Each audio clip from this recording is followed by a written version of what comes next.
Buenas tardes, profesora, compañera. Vamos a conversar hoy un poquito sobre el método clínico desde el marco teórico de la Gestalt. Con respecto a lo que es el proceso terapéutico de la terapia Gestalt, hay que tener presente algunos aspectos. Una es que la terapia Gestalt, desde su filosofía humanista, considera que todo ser humano nace con las potencialidades o las capacidades para ir generando su propio destino. Desde ese punto de vista, el proceso terapéutico se ve como una forma de autogestionarse a sí mismo, ¿verdad? El otro aspecto que nos indica la terapia Gestalt es que esta se fundamenta mucho en la creatividad, la espontaneidad, el ajuste del entorno, flexibilidad, la energía y la capacidad de transformación que busca que la persona atendida experimente a lo largo del proceso terapéutico. Hablando propiamente del proceso terapéutico o del método clínico, integrando ya las lecturas realizadas, yo concluyo que este proceso se puede ver como en tres grandes etapas. Hago la observación aquí que estas etapas se entrelapan entre ellas, ¿verdad? No se puede decir dónde comienza una, dónde termina y dónde comienza la otra, sino que se van trabajando casi que de manera simultánea.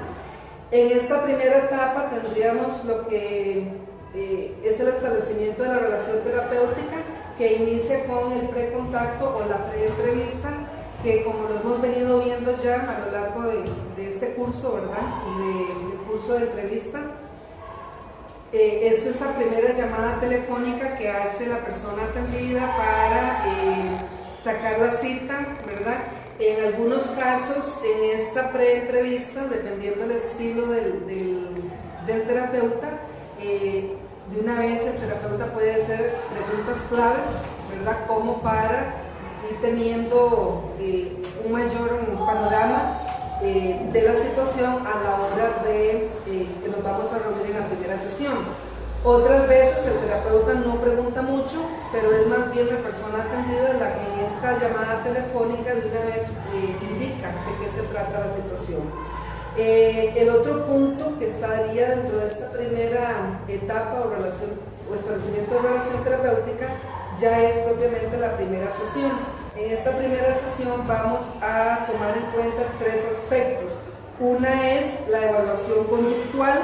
Aquí básicamente se refiere a que el terapeuta va a hacer toda la recopilación de información general, donde va a hacer preguntas sobre las relaciones familiares, relaciones de pareja, relaciones sociales, aspectos fisiológicos o de antecedentes, ¿verdad? Familiares, si hay algún tipo de condición o patologías, etc. Sin dejar de lado lo que es el motivo de consulta o de referencia. En esta evaluación conductual también vamos a revisar documentos en caso de que fuera una referencia y todo lo que sea y aclarar estos aspectos iniciales. Luego estaría el análisis conductual, que es como una valoración o una parte, o sea, un proceso que hace el terapeuta, que es como tratar de vincular una información con otra, o sea, que tanto lo que la persona me verbaliza, la persona atendida está verbalizando, también viéndola al calor de su comportamiento corporal, ¿verdad? Y la tercera etapa vendría a ser la formulación de hipótesis, ¿verdad? Que a lo largo de esta primera sesión, conforme vamos recopilando la información, vamos determinando posibles causas o posibles situaciones que sea el origen de ese motivo de consulta.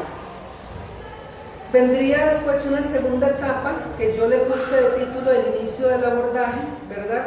Repito que estas etapas se traslapan, ¿verdad? Igualmente en esta segunda etapa vamos a contemplar tres aspectos. Una es la selección de las áreas de intervención. Una vez que el terapeuta ya ha recopilado la información, tiene sus posibles hipótesis, sin dejar de lado, ¿verdad? Porque la prioridad es el motivo de consulta o de referencia, sí cabe la posibilidad que el terapeuta también le haga saber a la persona atendida que existen otras áreas que también se podrían trabajar, dejándole, eso sí, toda la puerta abierta a la persona atendida para que sea ella la que decida el orden prioritario con que se quieren trabajar esas áreas. Luego estaría la selección de los taxopruebas, que ya ese es un trabajo más del terapeuta, ¿verdad? En el sentido de determinar a partir de esas hipótesis y de esas áreas, selección de áreas de intervención, qué tipo de test o pruebas vamos a ir aplicando con el fin de confirmar la hipótesis o bien refutarla y proceder a elaborar nuevas hipótesis. Y luego estaría el punto 3, ¿verdad? Selección de técnicas para el plan de intervención. Una vez que ya tenemos seleccionado esas áreas de intervención, resultados de las pruebas, vendría la parte de elaborar el plan de intervención.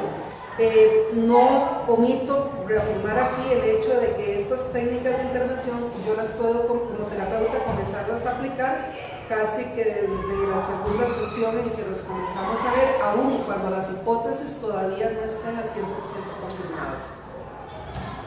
Y por último sería una tercera etapa, que es propiamente ya el plan de intervención, ¿verdad? En donde se van a trabajar las diferentes técnicas seleccionadas para hacer que la persona atendida logre la homeostasis con su contexto o su autorregulación para la satisfacción de su necesidad. Estos términos, homeostasis y autorregulación, son propios del proceso del enfoque gestáltico, ¿verdad?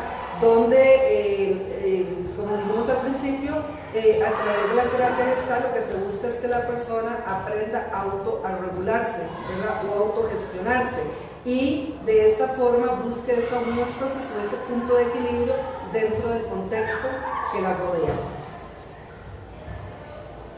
Ok, hasta lo anterior es el proceso visto desde la teoría. A partir de aquí vamos a ver lo que la profesional en la entrevista me comenta, ¿verdad? Hablando, bueno, la profesional que yo entrevisté se llama Senia Elizondo, ella es especialista en el enfoque gestáltico, ¿verdad? Igualmente ella sí me habla aquí de una preentrevista por teléfono, ¿verdad? Donde la persona atendida llama para sacar la cita. Ella me explica que por cuestiones ya personales de ella no acostumbra mucho como a preguntar por teléfono de qué se trata, ¿verdad? Pero si la persona atendida de una vez lo menciona, entonces la información que de ahí salga, de una vez ella la va asumiendo como parte del proceso de formulación de hipótesis. Luego vendría un segundo paso, ella lo llama socializar, pero que en realidad se refiere a la primera sesión, ¿verdad? Ella lo llama socializar porque dice que cuando ella ya comienza a trabajar, ya está la persona atendida en el consultorio, ella no entra de golpe y porrazo a hacer el proceso, sino que primero conversa un rato con la persona, habla de cosas cotidianas, un poco lo que nosotros hemos visto, ¿verdad?, en las diferentes clases, que lo llamamos con el nombre rapport. Una vez que pasa y que ella siente que ya el ambiente está aclimatado como para que la persona comience a hablar de su situación, entonces ella comienza con la entrevista inicial o la anamnesis. En este punto ella me explica, ¿verdad?, que dependiendo quién sea la persona atendida, así aplica ella la entrevista inicial. Entonces me hace la diferencia entre atender a un niño o a un adolescente y a atender a un especialista, a un adulto, ¿verdad? Ella trabaja con los tres. En el caso de las entrevistas iniciales con niños, específicamente en la primera sesión dice que el niño que no venga a la sesión, que venga solamente los padres de familia, ¿verdad?, o las personas más relacionadas con el menor de edad. Y en esta primera entrevista, o la anamnesis, básicamente lo que ella trata de recopilar información es sobre la concepción, sobre el embarazo, sobre el nacimiento, antecedentes familiares, aspectos del desarrollo, etcétera, etcétera.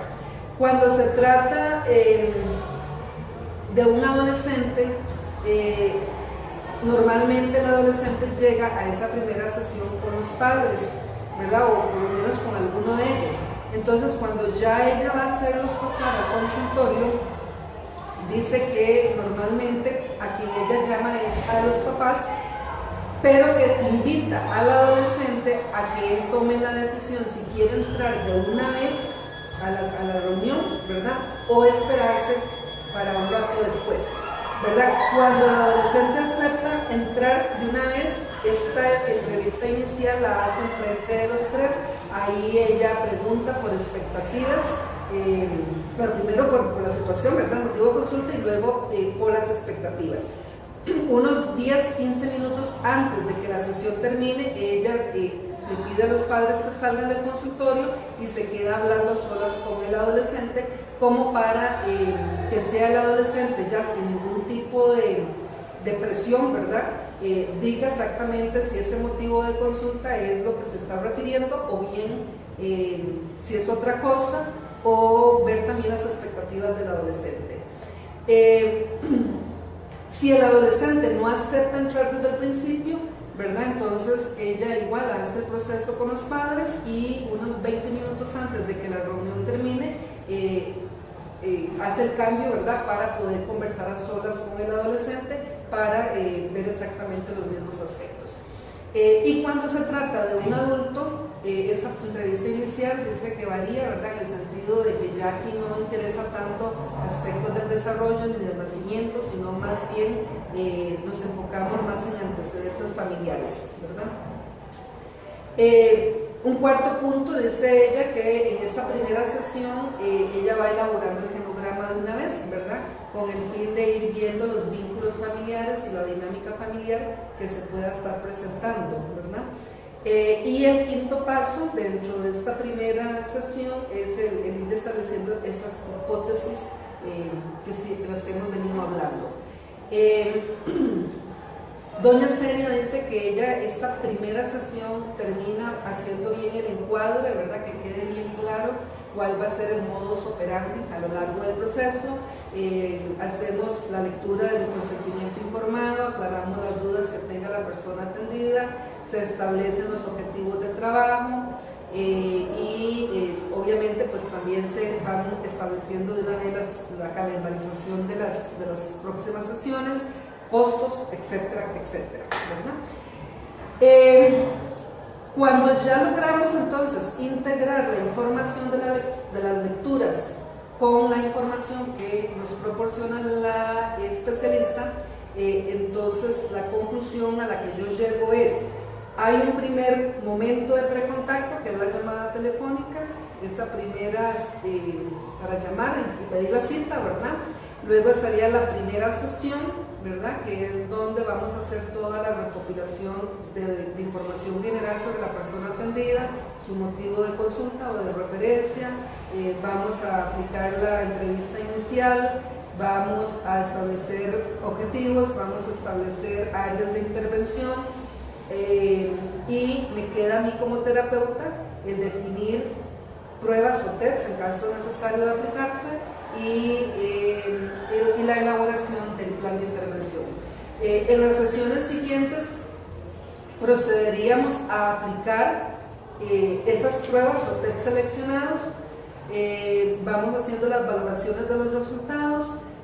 También en estas sesiones siguientes vamos a reconfirmar algunos de los datos, tal vez, ¿verdad?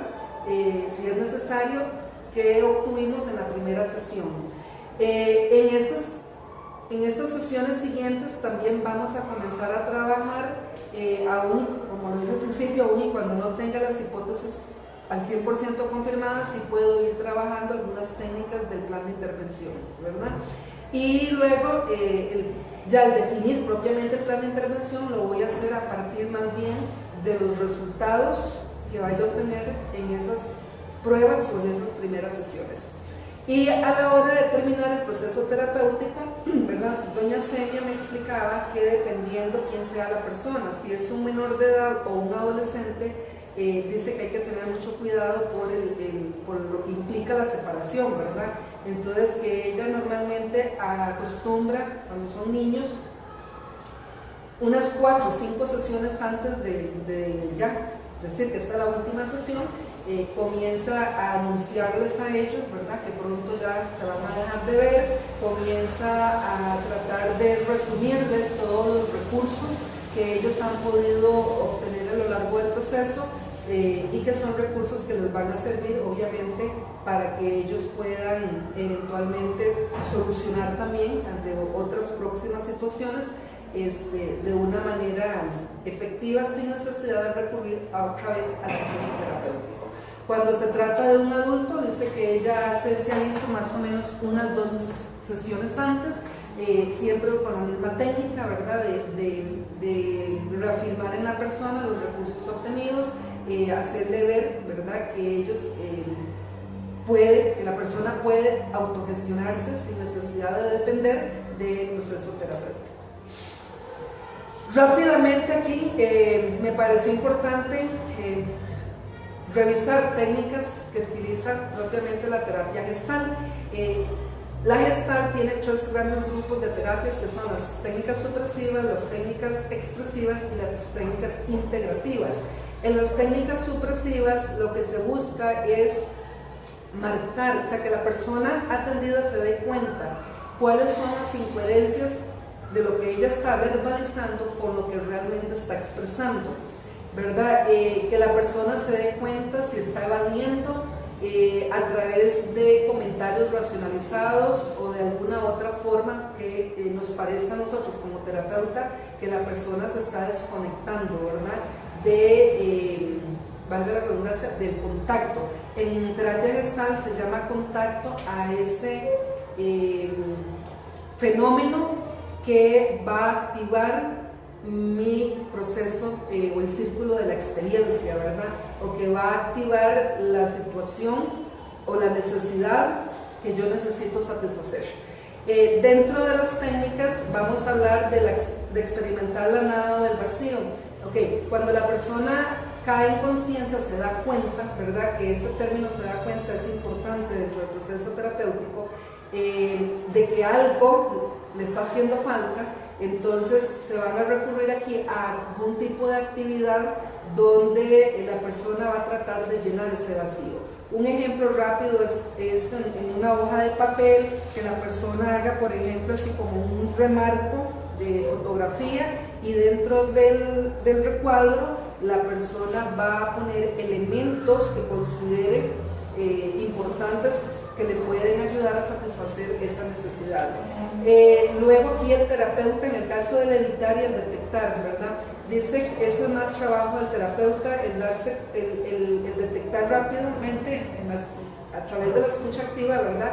Si la persona evita hablar acerca de, o si la persona utiliza recurrentemente los términos deberías y tengo, pero que los usa de una forma que viene más bien como a obstaculizar su buen desempeño, ¿verdad? Entonces, inmediatamente el terapeuta detecta esto, tiene que generar algún tipo de comentario o de actividad para que la persona suprima eso. Al darse cuenta, suprima eso, ¿verdad? Detectar las diversas formas de manipulación y los juegos de roles, como si, ¿verdad? Muchas veces cuando la persona quiere evadir, entonces comienza a asumir juegos de roles que no son los reales, ¿verdad? Pero es la forma como se desvincula de la situación. Luego tenemos las técnicas expresivas, que lo que busca es que la persona atendida exprese lo no expresado, ¿verdad? Entonces aquí se va a recurrir a técnicas como la maximizar la expresión. Muchas veces el terapeuta escucha un comentario, escucha una frase como tipo muletilla en la persona atendida, entonces le hace esa conciencia a la persona y la pone a que exagere esa expresión o que la repita como para que la persona caiga en cuenta que es exactamente la situación, ¿verdad? Pedir al cliente que exprese lo que está sintiendo, eso lo hace, por ejemplo, qué sé yo, si yo terapeuta, estoy haciéndole un comentario a la persona atendida, una vez que yo termino, me vuelvo y le pregunto a la persona, ¿cómo te sentiste al escuchar eso? Eso es una forma. Otra forma es que la persona atendida me esté relatando alguna situación. Cuando ella termina, yo como terapeuta le pregunto, ¿cómo te sentiste al contarme esto? en dónde lo sentiste. En terapia gestal el sentimiento es sumamente importante. Hacer que el sujeto exprese lo que quiera a cada miembro del grupo, eso es una técnica que se utiliza a nivel grupal, ¿verdad? Si estamos trabajando, digamos, la persona atendida y su familia, entonces aquí la persona atendida o el sujeto, ¿verdad?, puede verbalizarle a cada miembro de su familia algo que lo esté inquietando en ese momento, algo que en ese momento él sintió de alguna de las actividades que se hizo, etcétera, ¿verdad? Y terminar o completar la expresión, eso es otra técnica donde la persona atendida termina una expresión que tal vez uno como terapeuta inició, ¿verdad? O si lo estamos trabajando en grupo, un miembro del grupo comienza la expresión y la persona atendida la termina, ¿verdad? Son formas de generar o de expresar el sentimiento. Se busca la dirección y hacer que la expresión sea directa a través de la repetición, ¿verdad? Cuando yo pongo a la persona a que me repita, digamos que esa frase o que la exagere, ¿verdad? Entonces lo estoy poniendo aquí a repetir, a exagerar y a que desarrolle el sentimiento o el contacto con ese punto, con ese aspecto. El traducir, ¿verdad? Que es que la persona atendida pueda poner en palabras, ya en su boca, lo que su cuerpo le está diciendo, ¿verdad? Y la actuación e identificación, ¿verdad? Que básicamente es que la persona pueda actuar el sentimiento que le evoca el comentario o que le evoca el relato o lo que sea que en ese momento se esté trabajando. Finalmente tenemos las técnicas integrativas, ¿verdad? Que lo que busca es que el sujeto incorpore a su personalidad las partes alienadas. Las partes alienadas son los vacíos que vimos en las técnicas supresivas, ¿verdad? Una vez que se trabaja, que la persona logra suprimirla, entonces se fortalece en ella, ¿verdad? Jala hacia su personalidad ya real y pone en práctica aquello, ¿verdad? Por eso se dice que haciendo énfasis en la incorporación de la experiencia. Entonces aquí el encuentro interpersonal y la asimilación de proyecciones es fundamental poderlas, o se trabaja, ¿verdad?, a través de esas técnicas integrativas.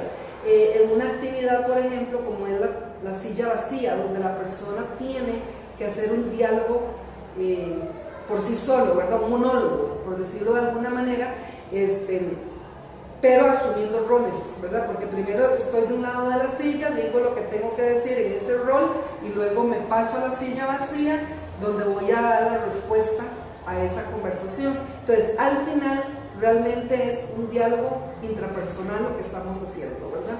Y estamos también asimilando proyecciones porque voy a tratar a través de este tipo de actividades de que la persona asuma y viva su propia experiencia y no que la proyecte a los demás, ¿verdad? Muchas gracias. Preguntas, dudas, estamos en el WhatsApp.